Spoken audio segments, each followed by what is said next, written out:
Welcome.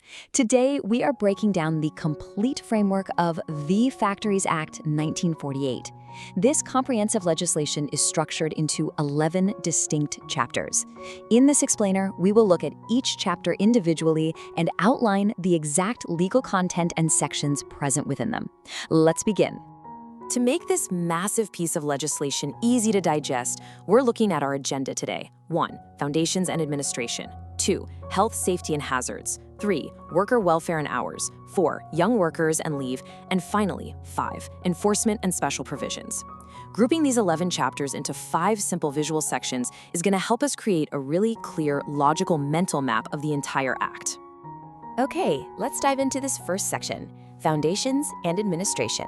This covers chapters 1 and 2 of the Act. Starting at the very beginning, Chapter 1 covers the preliminary aspects of the Act, laying down the foundational definitions and scope. Its content includes Section 1, Short Title, Extent, and Commencement. Section 2, Interpretation. Section 3, References to time of day. Section 4, Power to declare different departments as separate factories. Section 5, Power to exempt during public emergency. Section 6, Approval, Licensing, and Registration of Factories. And Section 7, Notice by Occupier. Basically, it's our administrative starting line. Moving to Chapter 2, we find provisions regarding the inspecting staff and duties. This contains Sections 7A and 7B outlining the general duties of occupiers, manufacturers, and substance suppliers. Section 8, Inspectors. Section 9, Powers of Inspectors, and Section 10, Certifying Surgeons. These are the folks out there who actually give the law its teeth. Now, let's transition to Section 2, Health, Safety, and Hazards, encompassing Chapters 3, 4, and 4A. This is where we get into the core physical protections on the factory floor. Chapter 3 focuses entirely on basic workplace health standards. It mandates standards for Section 11, Cleanliness, Section 12, Disposal of Wastes, Section 13, Ventilation, Section 14, Dust and Fumes, Section 15, Artificial Humidification, Section 16, Overcrowding, Section 17, Lighting, Section 18, Drinking Water, Section 19, Latrines, and Section 20, Spittoons. Honestly, it covers all the absolute fundamentals for keeping human beings healthy during a grueling shift. Next up, Chapter 4 deals with crucial safety rules for industrial operations. This extensive chapter covers Sections 21 through 41, detailing rules for the fencing of machinery, working near moving parts, employing young persons on dangerous machines, hoists, lifts, lifting tackles, revolving machinery, pressure plants, floors, stairs, protection of eyes, precautions against dangerous fumes or explosives, fire safety, and the appointment of safety officers under Section 40B. It's essentially the ultimate playbook for keeping limbs attached and workers alive. Chapter 4A addresses provisions relating to hazardous processes. It spans Sections 41A to 41H, outlining the Site Appraisal Committee, compulsory disclosure of information by the occupier, emergency standards, permissible toxic exposure limits, and the crucial right of workers to participate in safety management and warn about imminent danger. I mean, legally guaranteeing workers the right to sound the alarm, that is a total game changer. Let's shift our narrative arc over to Section 3, Worker Welfare and Hours. This covers Chapters 5 and 6 of the Act.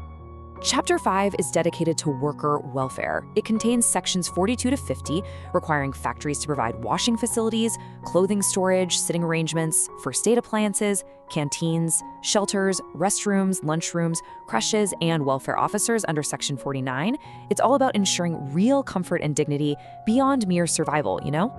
Then, Chapter 6 regulates the working hours of adults through Sections 51 to 66.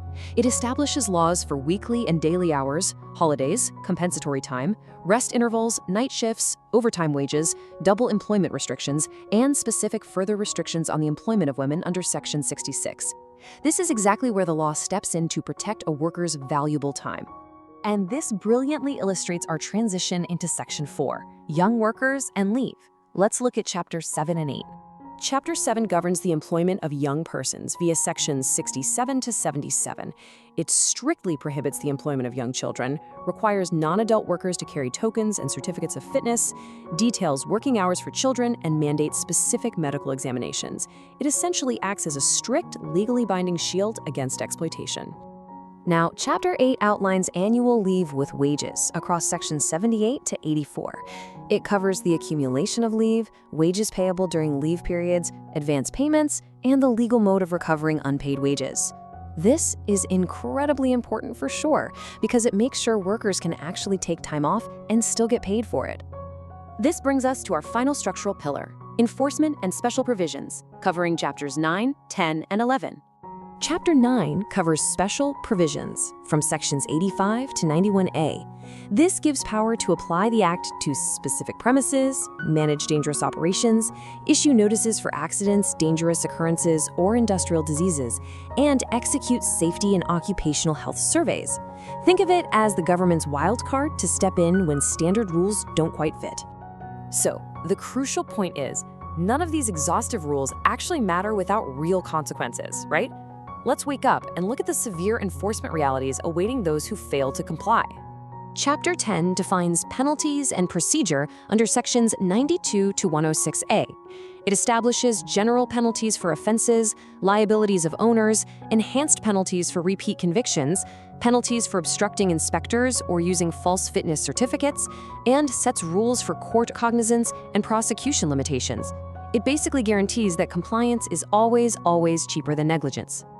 Finally, Chapter 11 contains supplemental clauses from sections 107 to 120. It covers appeals processes, public display of notices, worker obligations and rights, the general power to make rules, and protections given to persons acting under this act.